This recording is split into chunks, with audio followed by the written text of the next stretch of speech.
পাকিস্তানের বিপক্ষে দ্বিতীয় টি-20 ম্যাচের শেষ ওভারে নাটকীয় জয় পেয়েছে টাইগাররা। বাংলাদেশের কাছে ম্যাচ হেরে ম্যাচ শেষে কান্নায় ভাসালেন পাকিস্তানের কোচ, যা দেখে অবাক হয়ে তাকিয়ে থাকলেন পুরো বিশ্ব।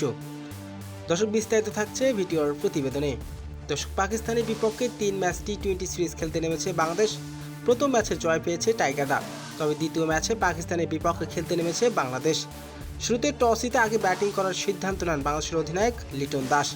ব্যাটিং করতে নেমে শুরু থেকেই ছন্নপতন। দলীয় 5 রানের মাথায় 7 করে ফিরেন নাইম শেখ। এদিন 9 ওভারে 4 উইকেট হারিয়ে 41 রান তোলেন। তবে যেখানে শুরু থেকে সবাই ব্যর্থ, সেখানে ব্যাট হাতে দুর্দান্ত খেলেছেন জাকির আলী অনিক। 48 বলে 51 রানের দুর্দান্ত এক ইনিংস খেলেছেন তিনি। তবে এদিন নির্ধারিত 20 ওভারে সবকটি উইকেট হারিয়ে 133 রান তোলেন বাংলাদেশ। দলের হয়ে সর্বোচ্চ রান করেছেন জাকির আলী অনিক। তবে এদিন 134 রানের জবাবে ব্যাটিং করতে নেমে শুরু থেকেই বোলিংয়ে অ্যাটাকে দুর্দান্ত বাংলাদেশ, আর শুরু থেকে উইকেটের ছন্নপতন পাকিস্তান। তবে এদিন 21 রানের মাথায় 5 উইকেট হারায় পাকিস্তান। তবে সেখান থেকে দলকে টেনে তোলে পাকিস্তানের 2 ব্যাটার খুশদিল সাহা এবং ফাহিম আশরাফ।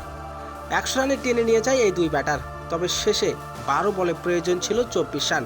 ব্যাট হাতে দুর্দান্ত খেলেছিলেন ফাহিম আশরাফ।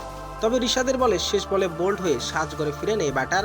করেছেন 48 বলে 50 রানের দুর্দান্ত এক ইনিংস। এরপর 6 বলে প্রয়োজন ছিল 13 রান। ব্যাটিংয়ে ছিলেন ড্যানিয়েল মুস্তাফিজুর রহমানের করা প্রথম বলে 4 মেরে দেন তিনি। 5 বলে প্রয়োজন ছিল 8 রান। দ্বিতীয় বলে ঘটেই এমন অবিশ্বাস্য ঘটনা। দ্বিতীয় বলটি খেলতে চেয়েছিলেন 6, তবে ক্যাচ তুলে দিয়ে ম্যাচের ইনিংসের সমাপ্ত ঘটান তিনি। আর এতে বাংলাদেশ 8 রান হাতে রেখে জয় নিশ্চিত করে। আর ম্যাচ শেষে ইতিমধ্যে ম্যাচ হেরে অবাক হয়ে তাকিয়ে থাকলেন পাকিস্তানের কোচ।